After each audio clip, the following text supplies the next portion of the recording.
ഞാൻ ഇത്ര മാത്രമേ ചെയ്തുള്ളൂ. വീട്ടിൽ ഞാൻ പ്രാർത്ഥിച്ചുകൊണ്ടിരിക്കുന്ന സമയത്ത് അച്ഛൻ്റെ ധ്യാനം കേട്ടപ്പോഴത്തേക്കും അച്ഛൻ ആ ധ്യാനത്തിൽ പറയുന്നുണ്ട്, മക്കളെ നിങ്ങൾക്ക് എന്തെങ്കിലും പ്രശ്നങ്ങൾ ഉണ്ടാകുമ്പോഴത്തേക്കും നിങ്ങൾ വിശുദ്ധ ഗ്രന്ഥം തുറന്ന് വായിക്കണം. അതിലെന്താണോ എഴുതിയിട്ടുള്ളത് അത് നിങ്ങളോട് ദൈവം സംസാരിക്കുന്നതാണെന്ന്. ഒന്നും നോക്കില്ല, അച്ഛൻ പറയുന്നു, അമ്മ പറയുന്നു, വീട്ടുകാർ പറയുന്നു, നാട്ടുകാർ ഒന്നും ഞാൻ ഇത്രമാത്രമേ ചെയ്തുള്ളൂ. ബൈബിൾ തുറന്നപ്പോൾ എനിക്ക് കിട്ടിയത് സങ്കീർത്തനം 45. നീതി നിൻ്റെ ഭാഗത്താണ്, നിൻ്റെ വലത്തെ കൈ ഭീതി വിധിക്കട്ടെ, പൊയ്ക്കോളാൻ പറഞ്ഞു, മുന്നോട്ട് പൊയ്ക്കോളാൻ പറഞ്ഞു.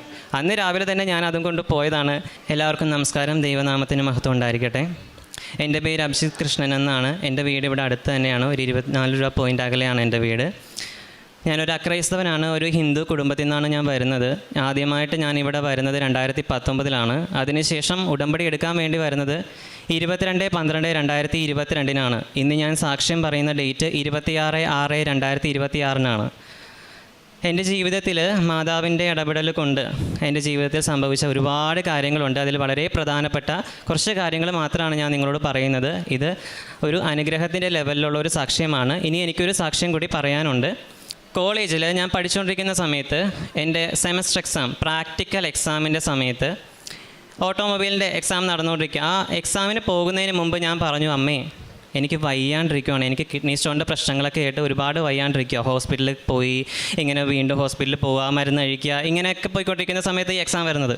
അപ്പോൾ ഞാൻ അമ്മയോട് പറഞ്ഞു, അമ്മേ ഇതൊരു പ്രാക്ടിക്കൽ എക്സാമാണ്, മെക്കാനിക്കലാണ് പഠിക്കുന്നത്, എന്താണെങ്കിലും നമ്മളത് ചെയ്തേ പറ്റുള്ളൂ. പക്ഷേ നിലവിലത്തെ സാഹചര്യത്തിൽ എനിക്ക് വയ്യാത്ത കാരണം കൊണ്ട് എനിക്കത് ചെയ്യാൻ പറ്റത്തില്ല. 7 എക്സ്പെരിമെൻറ്റുകളുണ്ട്, അതിലേതെങ്കിലും 5 എണ്ണം നമ്മൾ ചെയ്തേ പറ്റുള്ളൂ. 5 എണ്ണത്തിൽ ഏതാണോ കിട്ടുന്നത് അത് നമ്മൾ ചെയ്യണം. അപ്പോൾ എക്സാം ഹാളിൽ ചെല്ലുമ്പോൾ അവിടെ കുറേ പേപ്പറുകൾ ഇങ്ങനെ നിരത്തി വെച്ചിട്ടുണ്ടാകും. ഏതെങ്കിലും ഒരു പേപ്പറിൽ നിന്ന് നമ്മൾ എടുക്കണം. പേപ്പറിലുള്ള എന്താണോ അതാണ് നമുക്ക് ചെയ്യേണ്ടത്. അപ്പോൾ ഞാൻ അമ്മയോട് തലേ ദിവസം തന്നെ അമ്മയോട് പറഞ്ഞു, രാത്രിയിൽ ഞാൻ അമ്മയോട് പറഞ്ഞു, അമ്മേ ഞാൻ ചെല്ലുമ്പോഴത്തേക്കും 2ാമത്തെ പേപ്പറേ ഞാൻ എടുക്കുകയുള്ളൂ, 2ാമത്തെ പേപ്പറിൽ ഞാൻ പഠിച്ചിട്ടുള്ള കാര്യം ഉണ്ടാകണം. അങ്ങനെ ഞാൻ അവിടെ ചെന്ന് പ്രാർത്ഥിച്ച് 2ാമത്തെ പേപ്പർ കിട്ടി. എന്താ കിട്ടിയെന്ന് അറിയോ? എൻജിൻ.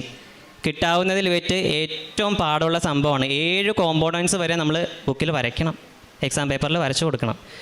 അങ്ങനെ എല്ലാവരും എക്സാമൊക്കെ എഴുതാൻ വേണ്ടി പോകുമ്പോഴത്തേക്കും ഞാനിരുന്ന് വരക്കില്ല, ഞാൻ മാത്രം കഴിഞ്ഞിട്ടില്ല, ബാക്കി എല്ലാവരും പോയി. ഈ വയ്യാണ്ട് വെച്ചുകൊണ്ട് ആരോടും പറഞ്ഞിട്ടില്ല, വയ്യാന്നുള്ള കാര്യം പറയാണ്ടാണ് ഈ എക്സാം ഇരുന്ന് എഴുതുന്നത്. എഴുതി കഴിഞ്ഞ് ഒരു സാറ് വന്നിട്ട് ഈ പേപ്പറെല്ലാം വാങ്ങിച്ചുകൊണ്ട് വേറൊരു സാറിനോട് കൊടുത്തിട്ട് പറഞ്ഞത്, നമുക്ക് ഇവനെല്ലാം അങ്ങോട്ടേക്ക് വിടാം. കാരണം അവിടെ 2 എഞ്ചിനുകൾ ഇരിപ്പുണ്ട്. ഒരു എഞ്ചിൻ നല്ല ഭംഗിയുള്ള സിൽവർ പെയിൻ്റ് അടിച്ചാൽ കണ്ടാൽ നമുക്ക് എടുത്തുകൊണ്ട് പോകാൻ തോന്നും. അത്ര നല്ല ഭംഗിയുള്ള ഒരു എഞ്ചിൻ അവിടെ ഇരിപ്പുണ്ട്. തൊട്ടപ്പുറത്ത് തന്നെ ഒരു വൃത്തികെട്ട കാണാൻ ഒന്നും കൊള്ളില്ലാത്ത, വഴുക്കൊക്കെ പിടിച്ച് എണ്ണയൊക്കെ ഒഴിച്ചൊക്കെ ഇരിക്കുന്ന ഒരു കാണാൻ ഒന്നും കൊള്ളില്ലാത്ത ഒരു എഞ്ചിൻ ഇരിപ്പുണ്ട്.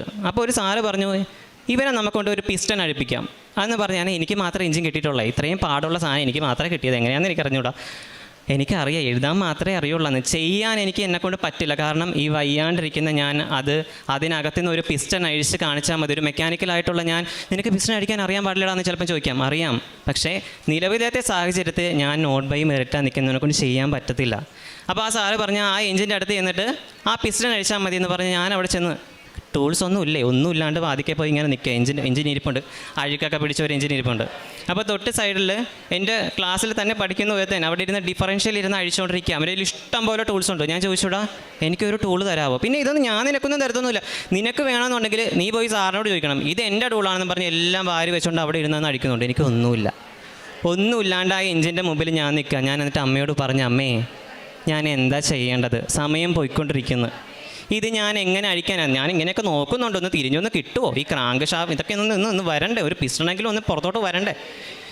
മാക്സിമം പറ്റാവുന്ന പോട്ടിൽ ഞാൻ നോക്കുന്നുണ്ട്, ഒന്നും കറങ്ങിപ്പോലും വരുന്നില്ല. ഞാൻ പറഞ്ഞു, എൻ്റെ അമ്മ എന്തെങ്കിലും ഒന്ന് ചെയ്യുമെന്ന് പറഞ്ഞ് ആ മെഷീനിൽ ഞാനിങ്ങനെ കൈവച്ചതേ ഉള്ളൂ. ആ 2ാമത്തെ പിസ്റ്റണിൽ നിന്ന്, ആ ബോറിനകത്ത് നിന്ന് ആ പിസ്റ്റൺ എല്ലാം കൂടെ ആ കണക്റ്റിംഗ് റോഡും എല്ലാം കൂടെ പുറത്തോട്ട് വന്ന് വീണ്, അതിനകത്ത് ബെയറിങ്ങുകളും സാധനങ്ങളും എല്ലാം കൂടെ ആ ഡെസ്കിലേക്ക് വന്ന് വീണ്. എന്താ സംഭവിച്ചതെന്ന് എനിക്കറിയത്തില്ല. പിസ്റ്റൺ തന്നെ അഴിഞ്ഞ്. ആ പിസ്റ്റൺ എടുത്ത് ഞാൻ, ബെയറിംഗ് ഉണ്ട്, ഇതെന്താ ഇങ്ങനെ എന്നും പറഞ്ഞിങ്ങനെ നോക്കുമ്പോൾ സാറ് പറയും, ഇതെന്താ ഇത്? ഞാൻ പറഞ്ഞു, ഇത് സാറേ പിസ്റ്റൺ, ഇതെന്തിനാണ് ഉപയോഗിക്കുന്നത്? എയർ ഫ്യൂറിലുള്ള മിസ്റ്ററിനെ കംപ്രഷൻ ചെയ്യും, വെച്ചിട്ട് പൊക്കോ എന്ന് പറഞ്ഞു. അപ്പോൾ എൻ്റെ കൂട്ടത്തിലുള്ള ബാക്കി പുറകെ ഉള്ളവരൊക്കെ പേപ്പർ എടുത്തിട്ട് നിൽക്കുക വരാൻ വേണ്ടി. അപ്പോൾ ഞാൻ കണ്ടു ഒരുത്തൻ അടുത്തവൻ എഞ്ചിനാണ് കിട്ടിയിരിക്കുന്നത്. ഞാൻ പറഞ്ഞു, ഞാൻ ഇതിവിടെ തരികി കയറ്റി വെക്കുന്നുണ്ട്, നീ വന്നിട്ട് അഴിച്ചോ കേട്ടോ എന്ന് പറഞ്ഞിട്ട് ഞാൻ നേരെ അവിടുന്ന് കൈയൊക്കെ കഴുകി തിരിച്ച് വന്നപ്പോഴത്തേക്കും അവൻ ആ എഞ്ചിനല്ല കിട്ടിയത്. ആ സിൽവർ കളറുള്ള എഞ്ചിനെന്ന് പറഞ്ഞില്ലേ, ഭംഗിയുള്ള എഞ്ചിൻ ഇട്ട് അഴിക്കുക. എത്ര അഴിച്ചിട്ട് അവൻ എന്നോട് പറഞ്ഞത് ഇതാണ്, ഞാനൊരു 10-15 മിനിറ്റോളം എടുത്ത് അതൊന്ന് അഴിച്ച് കിട്ടാൻ വേണ്ടി. എത്ര നോക്കിയിട്ടും ആ എഞ്ചിൻ അഴിയുന്നില്ല. ഞാൻ പറഞ്ഞു, ഞാനൊന്നും ചെയ്തില്ല, എനിക്ക് എൻ്റെ കഴിവ് കൊണ്ട് എനിക്ക് ഒന്നും ചെയ്യാൻ പറ്റത്തില്ല. പക്ഷേ ആ പിസ്റ്റൺ അഴിഞ്ഞ് കിട്ടി. ദൈവത്തിൻ്റെ ഇടപെടൽ കൊണ്ടെന്നല്ലാണ്ട് എനിക്കിതിലൊന്നും പറയാനില്ല. എൻ്റെ കഴിവ് കൊണ്ടല്ല, ഞാനതെൻ്റെ കണ്ണുകൊണ്ട് കണ്ടൊരു കാര്യമാണ്. ആ പിസ്റ്റൺ തന്നെ അഴിഞ്ഞ് വന്നതാണ്. ഞാൻ ഒരുപാട് ശ്രമിച്ചെങ്കിലും ഒന്നും എൻ്റെ കഴിവ് കൊണ്ട് എനിക്കൊന്നും ചെയ്യാൻ പറ്റില്ല. ഇതാണ് ദൈവത്തിൻ്റെ ഒരു ഇടപെടൽ എൻ്റെ ജീവിതത്തിൽ ഉണ്ടായത്. 2 വർഷങ്ങൾക്ക് ശേഷം ഞാൻ ആ കോളേജിൻ്റെ അടുത്ത് ചെന്നപ്പോഴത്തേക്കും ഒരു പയ്യൻ എൻ്റെ അടുത്ത് വന്നിട്ട് പറഞ്ഞു, അതെ ചേട്ടൻ എക്സാം എഴുതിയായിരുന്നു ഓട്ടോമൊബൈലിൽ. ഞാൻ പറഞ്ഞു, എഴുതി? എന്താ? ചേട്ടൻ എഴുതിയ എക്സാമാണ് ഞങ്ങളുടെ ക്ലാസ്സിൽ ഓട്ടോമൊബൈൽ ഡിപ്പാർട്ട്മെൻറ്റിൽ സാറുമാർ കൊണ്ടുവന്ന് വെച്ച് പഠിപ്പിക്കുന്നതെന്ന്. ഇതിൽ കൂടുതൽ എന്ത് കിട്ടാനാ? ഇന്നേ വരെയും ഓട്ടോമൊബൈൽ ഡിപ്പാർട്ട്മെൻറ്റിൽ അങ്ങനെ ഒരാളായ എക്സാം എഴുതിയിട്ടില്ല. അത്രയും വൃത്തിയായിട്ട് വേറൊരു ഡിപ്പാർട്ട്മെൻറ്റിലുള്ള ഒരാളായ ഞാൻ, എന്നെപ്പോലെ അങ്ങനെ ഒരാളായ എക്സാം എഴുതിയിട്ടില്ല. ഇതിൽ കൂടുതൽ ദൈവത്തിന് ഞാൻ എന്ത് നന്ദി പറയാനാണ്? രണ്ടാമത് എൻ്റെ ജീവിതത്തിൽ സംഭവിച്ച ഒരു കാര്യം, 10 വർഷത്തിന് മേളിലായിട്ട് എൻ്റെ ശരീരത്തിൽ, എൻ്റെ തുടയുടെ ഇടുക്കുകളിലും ദേഹത്തും ഒക്കെ ആയിട്ട് ഒരുപാട് പാടുകൾ റൗണ്ട് ഷേപ്പിലൊക്കെ ആയിട്ട് ഉണ്ടാകുമായിരുന്നു. കുളിക്കുന്ന സമയത്ത് ഇത് മാഞ്ഞു പോകും, കാണത്തില്ല. വിയർത്ത് കഴിഞ്ഞാൽ ഒരു ഗ്രേയിഷ് കളറാകും. നമ്മൾ ശരിക്കും ഡ്രൈ ആയിട്ടിരിക്കുന്ന സമയത്താണെങ്കിൽ ഇങ്ങനെ ചുരണ്ടപ്പോഴത്തേക്കും ഇങ്ങനെ പൊടിഞ്ഞ് ഇങ്ങനെ വന്നുകൊണ്ടിരിക്കും. പ്രത്യേകിച്ച് കൂടുതലും ബുദ്ധിമുട്ട് ഉണ്ടാകുന്ന സാഹചര്യങ്ങൾ, യാത്രകൾ പോകുമ്പോൾ അവിടെ ചെന്ന് ബാത്റൂമിലേക്ക് കയറി അത്ര കറപ്പ് തോന്നിപ്പോവും. അങ്ങനത്തെ സാഹചര്യത്തിലാണ് ഞാൻ പോയിക്കൊണ്ടിരുന്നത്. 10 വർഷത്തിന് മേളിലായിട്ട് അനുഭവിക്കുന്ന ഒരുപാട് തരത്തിലുള്ള മരുന്നുകൾ, ക്ലോട്രിമോസിലും അങ്ങനെ എന്തൊക്കെയാണ് ആ മരുന്നിൻ്റെ പേര്, ഒരുപാട് പല കൂടിയത് വീര്യം കുറഞ്ഞതും ഒക്കെ ആയിട്ടുള്ള ഒരുപാട് മരുന്നുകൾ ഞാൻ ഉപയോഗിച്ചിട്ടുണ്ട്. പക്ഷേ എനിക്ക് ഇതുവരെയും അതിനുള്ള ഒരു ഫലം ഉണ്ടായിട്ടില്ല. ഞാൻ ഇവിടുന്ന് കിട്ടിയ ഉടമ്പടി തൈലം എപ്പോഴും വിശ്വാസ പ്രമാണം ചൊല്ലിയിട്ടാണ് ഞാൻ ഉപയോഗിച്ചുകൊണ്ടിരുന്നത്. എനിക്കിപ്പോൾ അങ്ങനെ ഒരു പാട് പോലുമില്ല. ഞാൻ ഫോട്ടോ കാണിച്ചു കൊടുത്തിട്ടുണ്ട്. ഇത് കൂടാതെ എനിക്ക് ഒരുപാട് അനുഗ്രഹങ്ങൾ കിട്ടിയിട്ടുണ്ട്. വളരെ ചുരുക്കി പെട്ടെന്ന് തന്നെ ഞാൻ പറയാം. എനിക്ക് കുറച്ച് പൈസ ഞാൻ ഒരാൾക്ക് കടം കൊടുത്തിട്ടുണ്ടായിരുന്നു. ആ പൈസ കിട്ടാൻ വേണ്ടി ആർക്കും ആ പൈസ തിരിച്ച് കിട്ടിയിട്ടില്ല. അവർ ആരുടെയെല്ലാം കയ്യിൽ നിന്ന് കടം വാങ്ങിച്ചിട്ടുണ്ടോ അവർക്കൊന്നും പൈസ തിരിച്ച് കിട്ടിയിട്ടില്ല. പക്ഷേ എനിക്ക് ആ പൈസ ദൈവത്തിൻ്റെ ഇടപെടൽ കൊണ്ട് തിരിച്ച് കിട്ടി. അതുപോലെ തന്നെ ഞാൻ എൻ്റെ ജോലി സ്ഥലത്ത് വർക്ക് ചെയ്തുകൊണ്ടിരുന്ന സമയത്ത് ഒരു 1.5 മാസത്തോളമായിട്ട് എനിക്ക് അവിടുത്തെ സാലറി കിട്ടുന്നുണ്ടായിരുന്നില്ല. സാലറി കിട്ടാണ്ട് ഞാൻ വീട്ടിലേക്ക് തിരിച്ചു പോന്നു.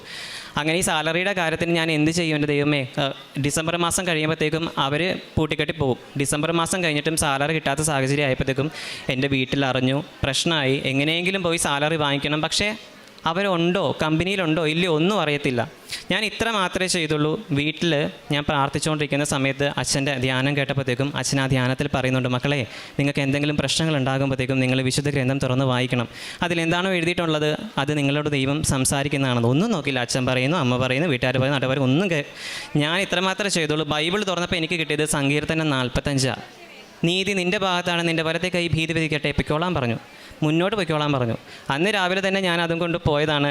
ജനുവരി 9 തൊട്ടാണ് ഞാൻ ജപമാല ചൊല്ലാൻ തുടങ്ങുന്നത്. ആ മാസത്തിൽ തന്നെ എനിക്ക് കിട്ടാനുള്ള എല്ലാ പൈസകളും എനിക്ക് കിട്ടി. ഇതുപോലെ തന്നെ കളമശ്ശേരി എന്ന് പറയുന്ന സ്ഥലത്ത്, ഇവിടുന്ന് ഉടമ്പടി എടുത്ത് ഞാൻ പോയി കളമശ്ശേരി എന്ന് പറയുന്ന സ്ഥലത്ത് വെച്ചിട്ട് എനിക്കൊരു ആക്സിഡൻറ്റ് ഉണ്ടായിരുന്നു. ആ ആക്സിഡൻറ്റിന് വാതിലാണ്, നമുക്കറിയാമല്ലോ, ബസ്സിൽ അടയ്ക്കുന്ന വാതിൽ എയറിൻ്റെ വാതിലാണ്. അതിനകത്ത് പെട്ടുപോയാൽ പിന്നെ ഒടിഞ്ഞു പാഞ്ഞൊക്കെ എടുക്കാൻ പറ്റത്തുള്ളൂ. എൻ്റെ കാല് അതിൽ, എന്നെ ആരും പുറകിലേക്ക് വലിക്കുന്ന പോലെ എനിക്ക് ഫീൽ ചെയ്തത്. എൻ്റെ കാല് അതിൽ പോയി. പക്ഷേ ചെരുപ്പ് ഇങ്ങനെ വളഞ്ഞൊടിഞ്ഞിരിപ്പുണ്ട്. എൻ്റെ കാലിനൊന്നും പറ്റിയില്ല. ഇതുപോലെ തന്നെയാണ് പ്രേക്ഷിത പ്രവർത്തനം ചെയ്ത് കഴിഞ്ഞ് ഏറ്റുമാനൂർ അമ്പലത്തിനടുത്തെത്തിയപ്പോഴത്തേക്കും ഒരു ബസ് വന്ന് ഒരൊറ്റയിടി. ആ ബസ് വളഞ്ഞു വന്ന് എന്നെ ഇടിച്ചതാണ്. പക്ഷേ ആരും മുന്നിലേക്ക് തള്ളുന്ന പോലെ, ഈ 2 സ്ഥലങ്ങളിലും ഒന്ന് പുറകിലേക്ക് വലിക്കുന്ന പോലെയും ഒന്ന് മുന്നിലേക്ക് തള്ളുന്ന പോലെയും എനിക്ക് ഒരു പ്രശ്നങ്ങളും ഉണ്ടായിട്ടില്ല. അതുപോലെ എൻ്റെ കണ്ണിന് ഇൻഫെക്ഷൻ ഉണ്ടായിരുന്നു. ഇപ്പോൾ യാതൊരു തരത്തിലുള്ള പ്രശ്നങ്ങളും ഇല്ല. 6/6 ഇല്ലാതിരുന്ന ഒരാളായിരുന്നു ഞാൻ. പക്ഷേ ഇപ്പോൾ അതെല്ലാം ക്ലിയർ ചെയ്തിട്ടുണ്ട്. എനിക്ക് നിങ്ങളോട് ഇത്ര മാത്രമേ പറയാനുള്ളൂ. നിങ്ങൾക്ക് സാക്ഷ്യം പറയാനായിട്ട് ഞാൻ എന്താ പറഞ്ഞതെന്നറിയോ? സാക്ഷ്യം പറയാണ്ട് ഇനി ഞാൻ ഉടമ്പടി പുതുക്കില്ല എന്നാണ് പറഞ്ഞത്. ഞാൻ ഈ അൾത്താരക്കകത്ത് ഞാൻ കയറില്ല എന്നാണ് പറഞ്ഞത്. കാരണം അത്രമാത്രം പ്രേക്ഷിത പ്രവർത്തനങ്ങൾ വിശേഷ വിധിപ്രകാരം ചെയ്തിട്ടുള്ള ഒരാളാണ് ഞാൻ ചെയ്തിട്ടുള്ള പ്രേക്ഷിത പ്രവർത്തനങ്ങളോട് നിങ്ങൾ ജസ്റ്റ് ബ്രീഫായിട്ട് ഞാൻ പറഞ്ഞുതരാം. പാലക്കാട് ജില്ലയിലെ ഷൊർണൂരിൽ തുടങ്ങി തിരുവനന്തപുരം ജില്ലയിലെ നെയ്യാറ്റിൻകര വരെയും ഓരോ നഗരസഭകളിലും ഞാൻ പോയിട്ടുണ്ട്, പ്രേക്ഷിത പ്രവർത്തനം ചെയ്തിട്ടുണ്ട്. അതുപോലെ തമിഴ്നാട്ടിലെ ഒട്ടേറെ സ്ഥലങ്ങളിൽ ഞാൻ പ്രേക്ഷിത പ്രവർത്തനം പോയിട്ടുണ്ട്. ഓരോ ബസ്സുകളിലും ഞാൻ കയറി നിന്ന് അവിടെ ഇതുപോലെ സംസാരിക്കും, പ്രസംഗിക്കും. വചനത്തിൽ അധിഷ്ഠിതമായിട്ടാണ് ഞാൻ സംസാരിച്ചിട്ടുള്ളത്. അങ്ങനെ ഒരു വചനമില്ലേ, പ്രസംഗിക്കുമെന്ന് ദൈവത്തിൻ്റെ അരുൾപ്പാട് എന്നതുപോലെ സംസാരിക്കുക. ഞാൻ ആ ഒരു പവറോട് കൂടിയിട്ടാണ് അവരോട് സംസാരിച്ചിട്ടുള്ളത്. ഒരുപാട് കാരുണ്യ പ്രവൃത്തികളും ഞാൻ ചെയ്തിട്ടുണ്ട്. അനാഥാലയങ്ങൾ, അഗതി മന്ദിരങ്ങളിൽ ഒക്കെ പോയിട്ട് എന്നാൽ കഴിയുന്ന വിധത്തിൽ ഞാൻ അവർക്കെല്ലാം സഹായങ്ങൾ ചെയ്തിട്ടുണ്ട്. അതുപോലെ തന്നെ നോർത്ത് പറവൂർ ബസ് സ്റ്റാൻഡിൽ കാരുണ്യ പ്രവൃത്തിയായിട്ടുള്ള രീതിയിൽ ഞാൻ ചെയ്തൊരു കാര്യമാണ്. അവിടെ ഇതുപോലെ നിന്ന് പാട്ട് പാടിയിട്ടുള്ളത്. ഞാൻ ആദ്യം പാടിയതുപോലെ അവർ പ്രസംഗിച്ചുകൊണ്ടാണ് ഞാൻ ഇന്ന സ്ഥലത്തു നിന്നാണ് വന്നത്, ഇന്ന കാര്യത്തിന് വേണ്ടിയിട്ടാണ് ഞാനിവിടെ വന്നിരിക്കുന്നതെന്ന് പറഞ്ഞിട്ടാണ് ഞാനവിടെ മറ്റുള്ള സഹോദരങ്ങൾക്ക് വേണ്ടി, രോഗികൾക്ക് വേണ്ടിയിട്ടൊക്കെ പാടിയിട്ടുള്ളത്. അതുപോലെ തന്നെ ഒരുപാട് പ്രേക്ഷിത പ്രവർത്തനങ്ങൾ എനിക്ക് ഈ ചെറിയ സാഹചര്യങ്ങളിൽ ചെയ്യാൻ സാധിച്ചിട്ടുണ്ട്. വസ്ത്രങ്ങൾ കൊടുക്കാൻ തൃശ്ശൂർ വരെയും പോയിട്ടാണ് ഞാൻ വസ്ത്രങ്ങൾ ഓരോ സ്ഥലങ്ങളിലും കൊടുത്തിട്ടുണ്ടായിരുന്നത്. അതുകൂടാണ്ട് മറ്റൊരു കാര്യം ഞാൻ ചെയ്തിട്ടുണ്ട്. സോഷ്യൽ മീഡിയയിൽ കുറച്ച് ആക്റ്റീവായിട്ട് നിൽക്കുന്ന ഒരാളാണ്. ഫോർ എക്സാമ്പിൾ ഇൻസ്റ്റാഗ്രാം എന്ന് പറയുന്ന പോലെ സോഷ്യൽ ആപ്ലിക്കേഷനിലൊക്കെ ഞാൻ ആക്റ്റീവാണ്. അതുകൊണ്ട് ഇവിടുത്തെ ധ്യാനങ്ങൾ, അതുപോലെ തന്നെ സാക്ഷ്യങ്ങൾ, അതുകൂടാതെ ഡെയിലി ബ്രെഡുകൾ, ഇതെല്ലാം ആ സ്ക്രീൻഷോട്ട് എടുത്തിട്ട് അത് ക്രോപ്പ് ചെയ്തിട്ട് അതിനോട് ലിങ്ക് കോപ്പി ചെയ്തിട്ടാണ് ഞാൻ എല്ലായിടത്തും പോസ്റ്റ് ചെയ്തുകൊണ്ടത്. അല്ലെങ്കിൽ ചുമ്മാ എടുത്ത് അങ്ങോട്ട് പോസ്റ്റ് ചെയ്യുകയല്ല ചെയ്തുകൊണ്ടിരുന്നത്. കാണട്ടെ, എന്നെ കളിയാക്കുന്നവരും വിമർശിക്കുന്നവരും ഒക്കെ കണ്ടിട്ട് പോകണമെങ്കിൽ പൊക്കോട്ടെ എന്ന് ഓർത്തു. അൺഫോളോ അടിക്കണമെങ്കിൽ അൺഫോളോ അടിച്ചോട്ടെ എന്ന് ഓർത്തു. എന്ത് പറഞ്ഞാലും ദൈവത്തിൻ്റെ കൃപയാലാണ് ഞാൻ ജീവിക്കുന്നത്. ഞാൻ ഇവിടെ കാല് കുത്തിയിട്ടില്ലായിരുന്നെങ്കിലുണ്ടല്ലോ ഞാൻ രക്ഷപ്പെടില്ലായിരുന്നു. അതിങ്ങനെ പറയാൻ കാരണം ഇനി അടുത്ത സാക്ഷ്യത്തിൽ ഞാൻ പറയാം. ഇത്രയേറെ അനുഗ്രഹങ്ങൾ എനിക്ക് തന്ന പരിശുദ്ധ അമ്മയ്ക്കും ദൈവത്തിന് നന്ദി പറഞ്ഞുകൊണ്ട് ഞാൻ എൻ്റെ സാക്ഷ്യം അവസാനിപ്പിക്കുന്നു. ജെറമ്യ പ്രവാചകന്റെ പുസ്തകം 17-ാം അധ്യായം